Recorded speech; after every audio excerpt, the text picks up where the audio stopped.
Meanwhile, over the last few days, it's emerged that there was what appears to have been an assassination attempt on the life of the Vice-Chancellor of the University of Fort Hare, Professor Sakhele Buhlungu. His bodyguard was killed in the attempt on his car on Friday night.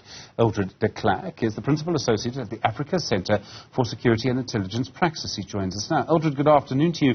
What does it say when we have assassination attempts like this on people who hold really important offices, running a university, running Eskom? Good afternoon, Stephen, and good afternoon to your viewers. It says to us that, in fact, what we are busy with here is organized criminality.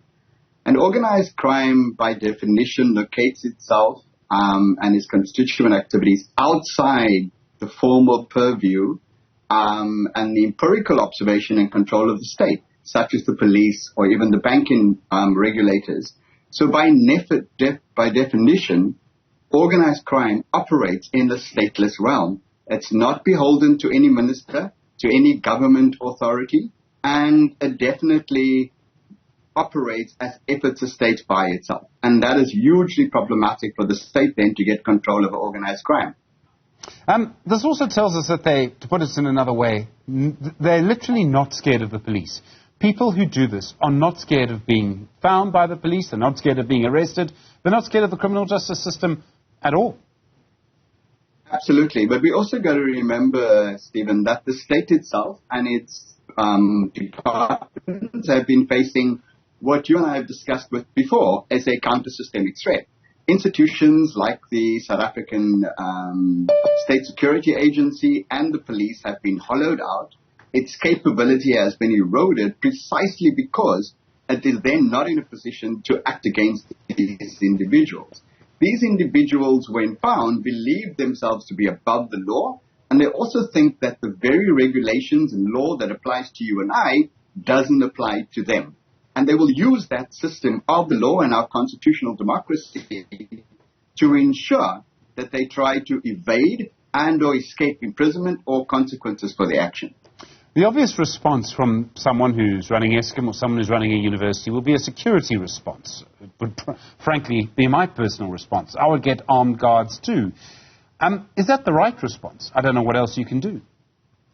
Well, for personal protection, it is a response. What we're dealing with, though, is a lot more systematic and a lot more problematic than that, because this lies in free market economics. It lies in the fact that what we're seeing is an economic system that is profit-driven, even if it means at the cost of other people's lives, and or in South Africa's sense, at the cost of an entire society going hungry or being impoverished or its systems being eroded because the making of profits and essentially criminal profits and the desire to continue to make those profits is bigger than a care for us as a country and for people.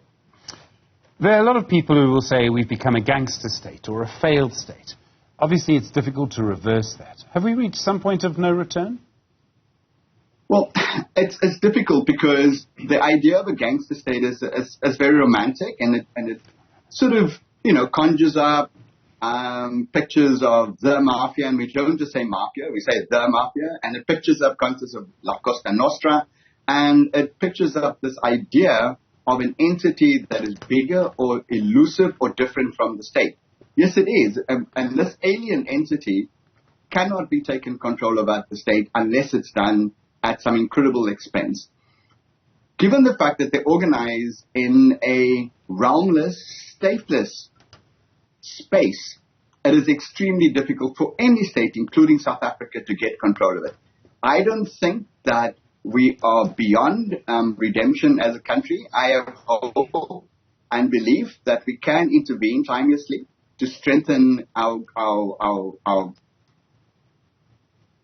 security and law enforcement agencies, and we've taken a step towards that by enacting the latest money laundering provisions that allows our country not to be such a safe haven for money laundering.